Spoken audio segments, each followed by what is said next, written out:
gentlemen, welcome to the R3 podcast. Hope you're all safe and well, especially in these uncertain times. I am currently walking around my spare room trying to record this introduction. I think I'm on version 101, so hopefully I nail it this time.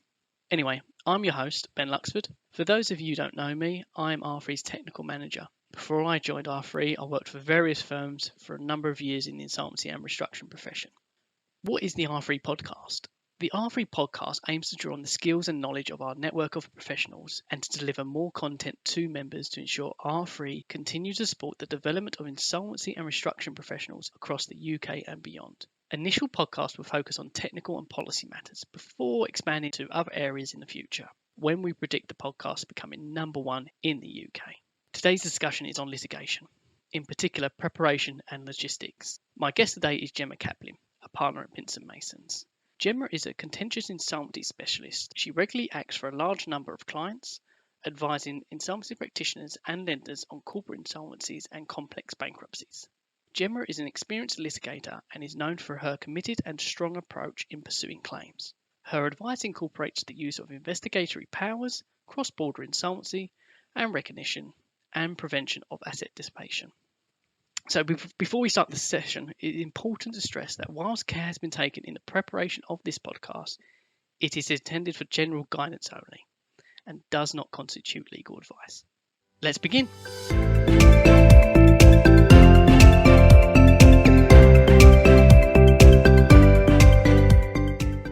Welcome, Gemma, to R3's first podcast. How are you doing? Thanks, Ben. I'm really well, thank you, and excited to be on this first podcast. So before we delve into the subject matter, I've got to say congratulations on becoming a partner at Pinson Masons. So promotion to partner during lockdown must have been a weird experience. How have you been dealing with lockdown, the challenges of work, and now partnership responsibilities? Definitely safe to say that when I thought about becoming a partner, this is not how I planned it.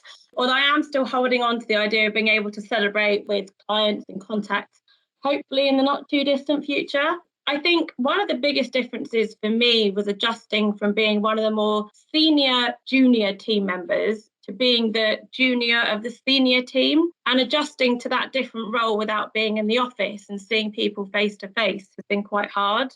The other thing is that, of course, work has been very busy, like it has for all of us in the industry. And I find now that there are so many other logistics to think about. So applying for a freezing injunction is hard enough as it is, but having to get, 1,000-page exhibits printed when there is no one in the office to print it, and then having to get orders and documents served whilst maintaining social distancing, it just adds a whole other new dimension to the task. I've had quite a few remote hearings and found that they work really well. And I think the effort put in by the court staff should really be sort of applauded. And then, of course, on top of all of that, you add in the biggest change to insolvency law this country has seen for 30 years. And it's been a very busy first few months of lockdown, and the time really has flown by. Yeah, it has certainly flown by. Okay, so let's begin really. Office holders and their legal advisors are often faced with a variety of logistical issues when complying with pre-action protocols. From personal experience, these type of issues are at times frustrating, usually resulting in me needing to go for a run to clean my head or a strong G&T. What are the pre-action conduct and protocols office holders need to consider? So obviously avoiding you needing to go for G&T, the pre-action protocols, they were introduced by the government in 1999. And basically they're a series of steps or best practice that parties should follow where there is contemplated or ongoing litigation. And the steps are intended to be easy to follow. And I've put a bit of emphasis there on intended. And they're really there to ensure that everybody involved is aware of the problem and dispute and what each side states has happened. Now, they're not strictly part of the civil procedure rules, so they don't have the same status. But generally, certainly, as lawyers, we say, they should be followed by anyone who thinks they may have a dispute which may require litigation in court. If the dispute proceeds to trial, there are cost consequences if a party does not comply with the protocols. And at the moment, there are 12 specific protocols in place. So a couple of examples are ones for construction claims, personal injury, professional negligence. But for a general claim, so if you've got one for breach of contract, you'd follow the practice direction, pre-action conduct and protocols. And that is generally the one that will apply to insolvency claims. There is a specific pre-action protocol for debt claims where a company, and that would include one which is in an insolvency process, is claiming payment of a debt from an individual who could also be a sole trader. And the protocol there gives the defendant an extended period of time to reply and requires the claimant to provide copies of extra forms for the defendant so they can help set out their financial position. And that has a purpose of attempting to assist in settlement. So again, it's an example of a protocol trying to help rather than make the process more difficult. And then you have practice directions. And a practice direction addresses logistical issues, such as which courts would hear certain applications, whether bundles are required, the format of those bundles. And there is a practice direction for insolvency proceedings, which was issued in July 2018. However, since the lockdown, there have been 2 amendments to it. So the first one came in on 6th of April and was called the Temporary Insolvency Practice Direction.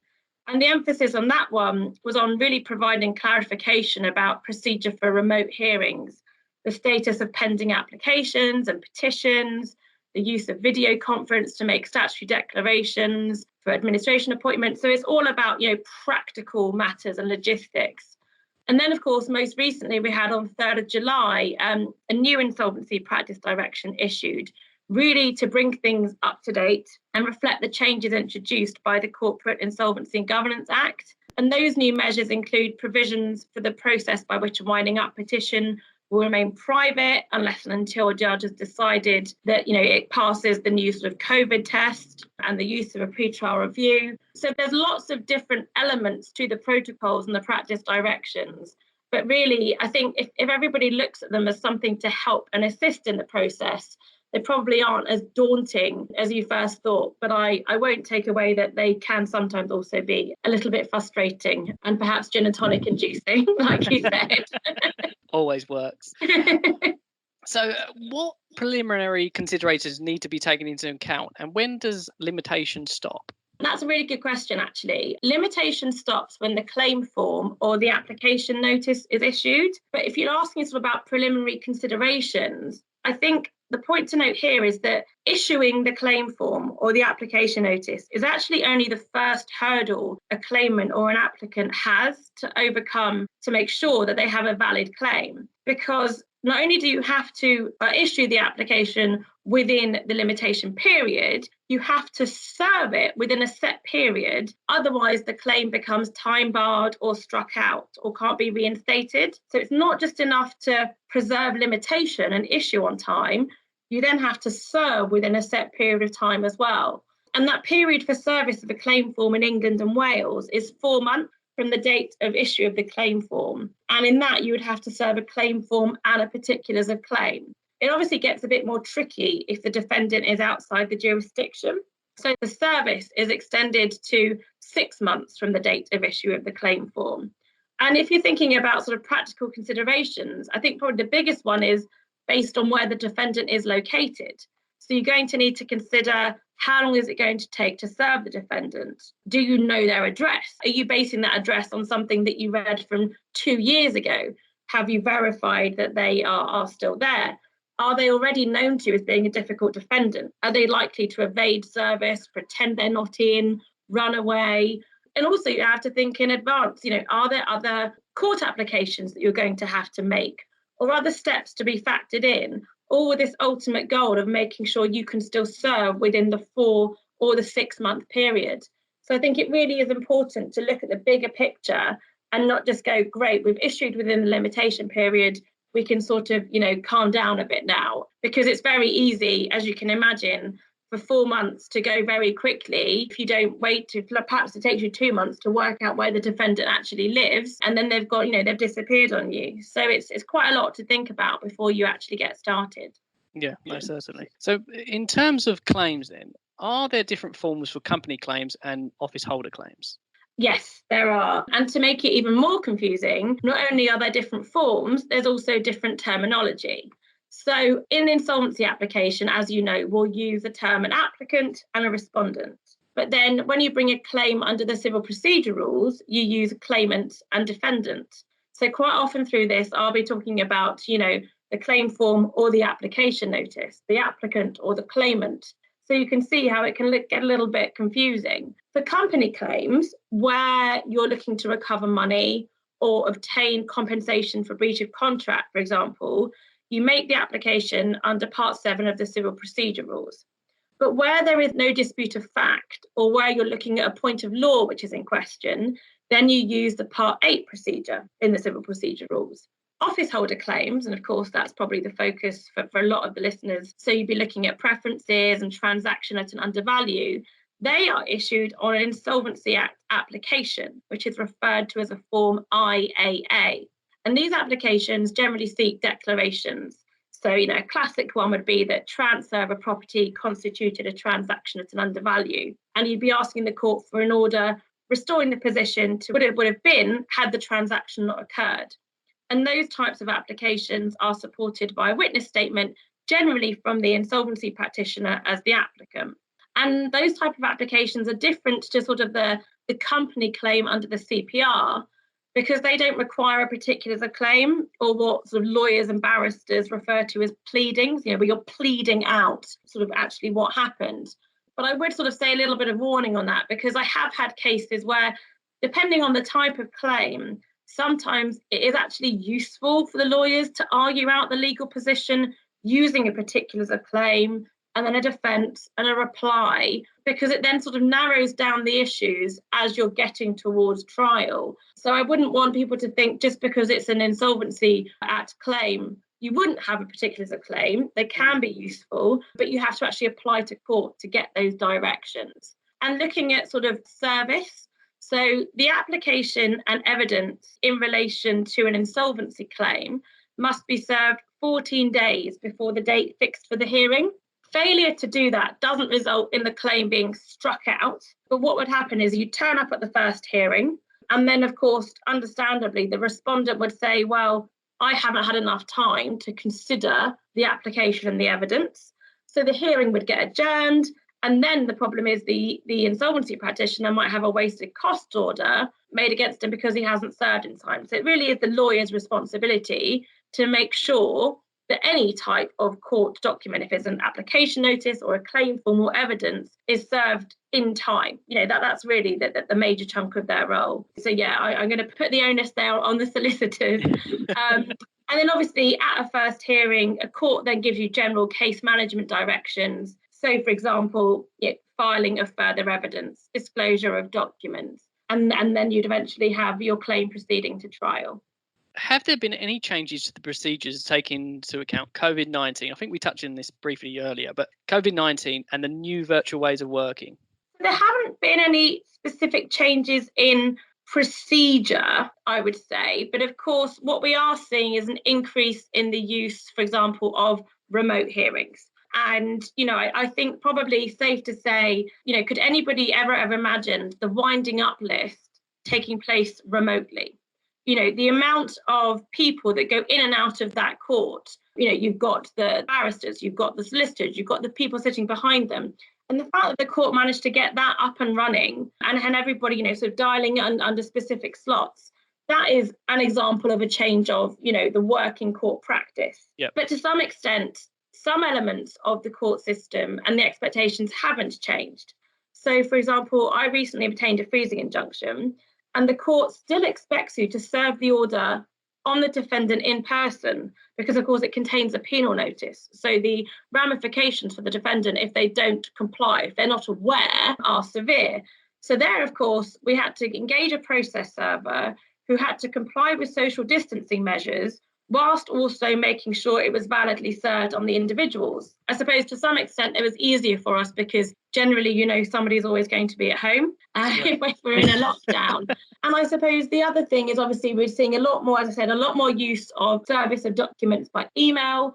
But of course, historically, some firms would have on their email rider, we do not accept service by email. So you'd have to have a little bit of a dialogue to get them to agree that. You've also got things with court bundles. So that they are now being sent electronically. They have to be able, searchable. And to be honest, I'm not going to pretend to know how my amazing colleagues get all that all up and running because it's definitely above my technological skill set. So I suppose it's not necessarily changes to procedures, because these procedures have always been there. You've always been able to have, the court's been running a CE electronic filing system for a very long time now. You've always been able to have telephone hearings. You've always had hearings if they've had to happen remotely, or, evidence given by video conference. But I suppose it's just a sudden surge of use, and then that is the only way in which these matters can be dealt with. So it's adapting, and that's why we are seeing amendments to practice directions to build on what we already know, but also agree a general platform of it. Because, of course, there are so many different ways that you can dial into a hearing, but the court obviously understandably has its preferred options. I think, I personally think the way the court reacted to lockdown has to be applauded. And also the way our members of the profession have adapted also. You don't see that reported in the press, how well people have adapted. No, of course. You just see, court suspends hearings. And I mean, of course, the court is going to initially suspend hearings the first week of lockdown. It doesn't know what to do. Its staff are suddenly finding themselves in locations without their equipment. Yep. Everybody struggled with broadband access until it sort of got regularized. Bundles were all filed at the court. Now they suddenly have to make their way to the judge's house if it's a hard copy. I'm pretty amazed, really, by how quickly things got back on their feet and how well everybody is adapted. It isn't just the court staff, it's the way barristers have adapted to it. You sort of, you have a hearing where you're used to being able to sort of, look the judge in the eye, gauge where things are going, have a proper dialogue with your opponent, turn round and seek instructions from your solicitor. Whereas now a barrister, sends you a WhatsApp message, anything to add. So everybody has adapted. And I think it surely is going to set a tone for the way things go in the future. Obviously, we're not always going to have remote hearings. It's not going to suddenly become the norm. But I think certain lists will be much more efficiently run in this way. And ultimately, I think save on costs, not just for, insolvency practitioners, but for all parties. So I think it's definitely to be applauded. And once things essentially calm down a little bit more, then, we can explore really the best working practice for the future. Yes, that'd be interesting. What happens after the pandemic? What changes will stay? What changes will go? But back to what we were talking about. What happens if service is not possible? Does the court have any discretion in this respect? It does. But where a party is having difficulty serving a defendant using sort of the prescribed methods, and those are, you can send something by first class post, you can personally serve it, you can send it by email if they accept electronic service. But of course, a defendant can make it difficult. Their solicitors can refuse to accept service electronically. They might have moved and not told you where they've gone. If you're trying to serve them personally, they won't open the front door. So it can be difficult. And in that instance, the party can apply to court either to waive service, but that's rare, or more commonly get the court's permission to serve by an alternative method. And quite often you'll hear that referred to as substituted service. Okay. So an application for substituted service essentially needs to set out all the steps that you have taken to attempt to serve and demonstrate to the court that the defendant is evading service. And you have to basically show the court that you cannot serve the documents by any of the normal standard means. So examples of alternative service would be to serve on a number of email addresses that you have for the defendant and the advisors or solicitors, even if they've said they will not accept service by email. So you're getting the court to say, well, they're just being difficult there, really. They are clearly engaging with you in email. They clearly have an email address.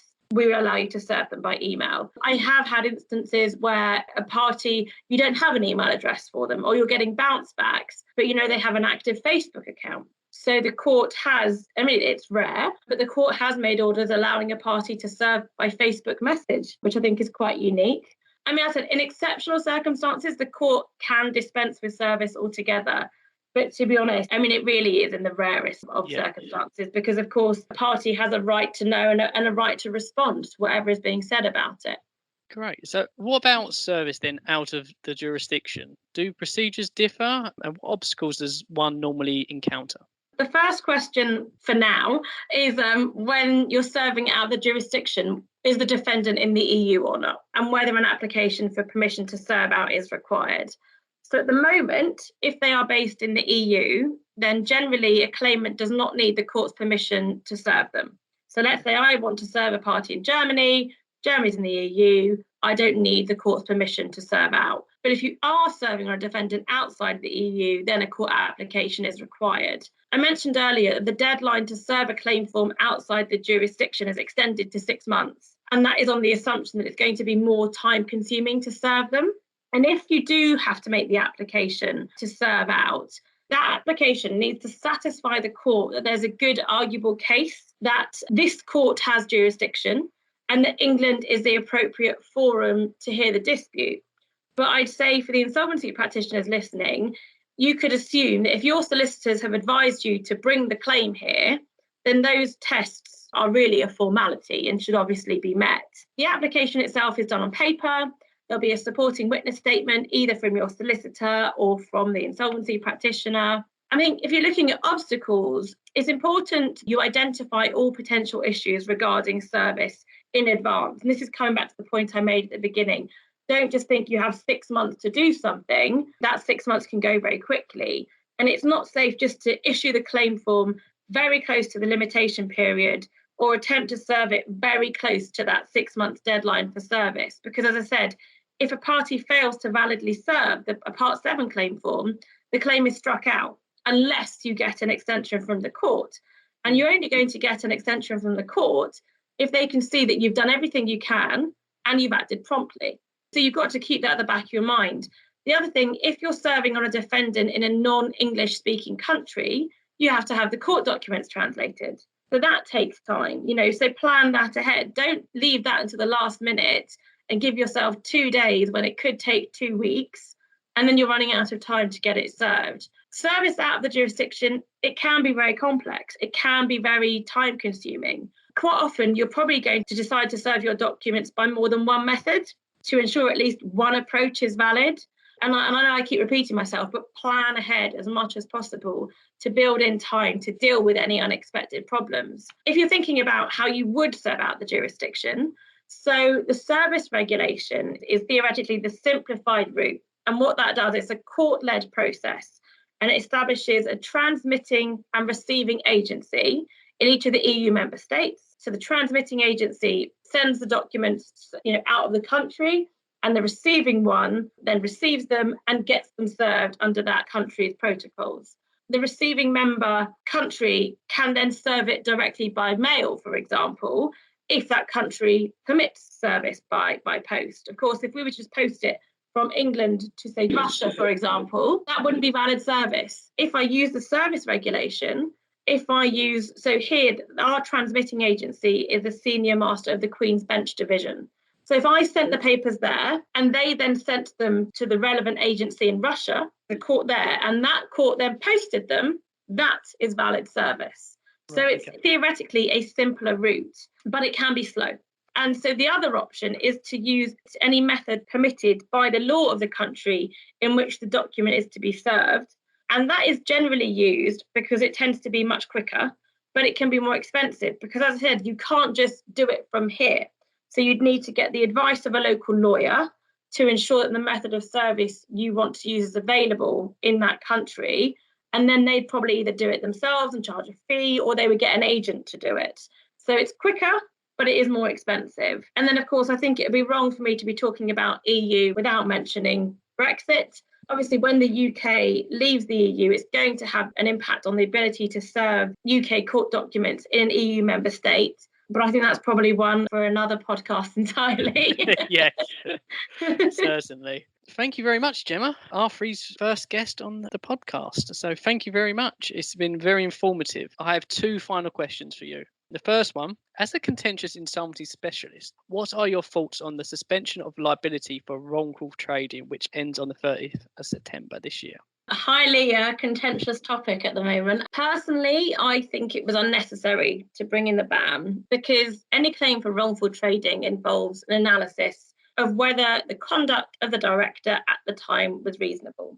And I think it's going to be very difficult and highly unlikely that an office holder would commence a wrongful trading claim against directors who are properly advised but continued to trade where they could during the lockdown.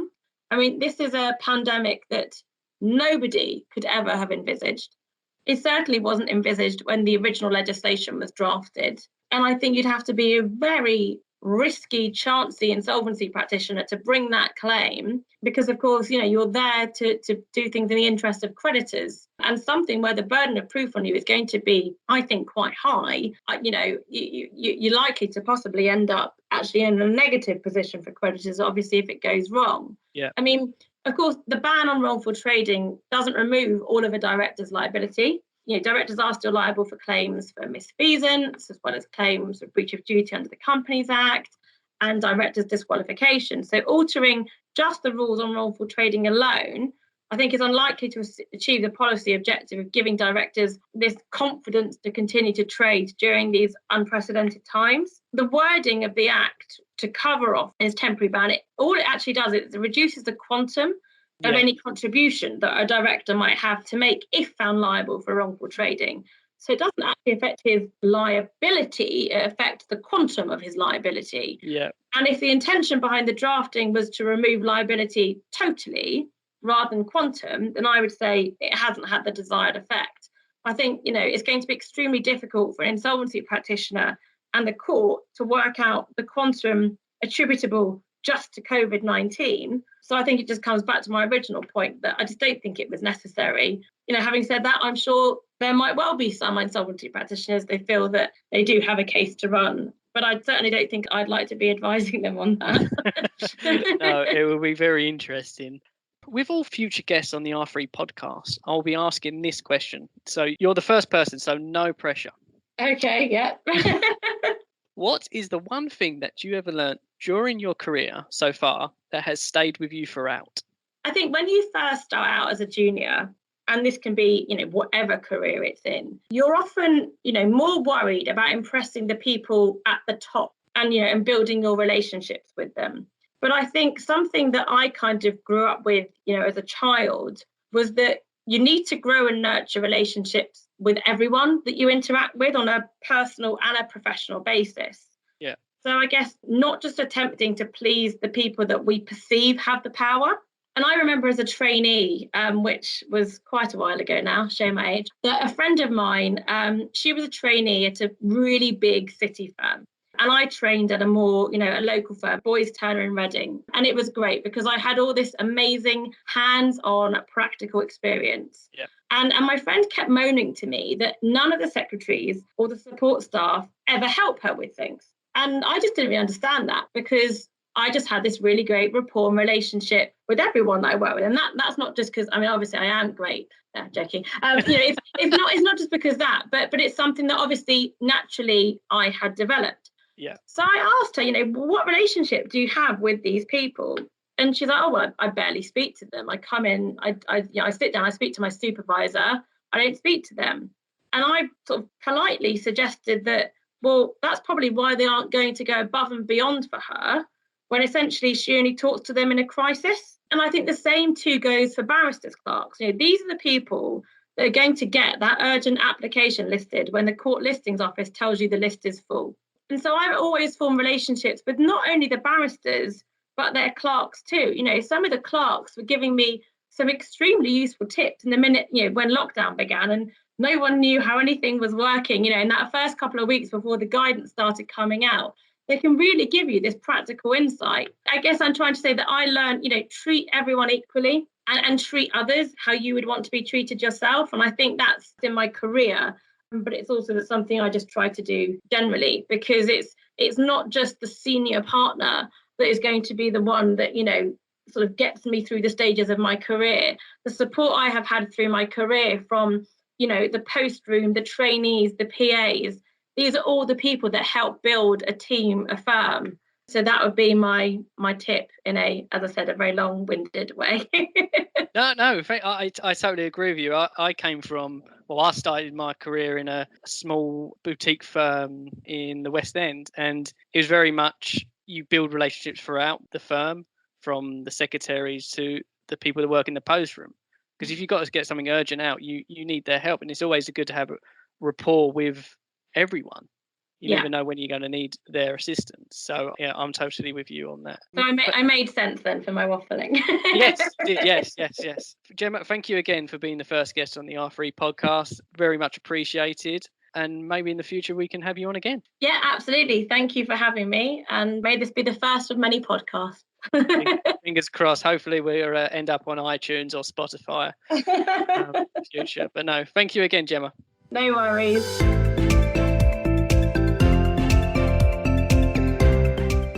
We hope you found the discussion informative and useful. I wish to thank Gemma again and thank everyone who has taken the time to listen. As mentioned at the start, initial podcasts will focus on technical and policy matters before expanding to other areas in the future, so please watch out for further episodes. Should any members wish to be a guest on the R3 podcast, please contact me. My contact details are on the R3 website, or you can simply message me on LinkedIn. Stay safe.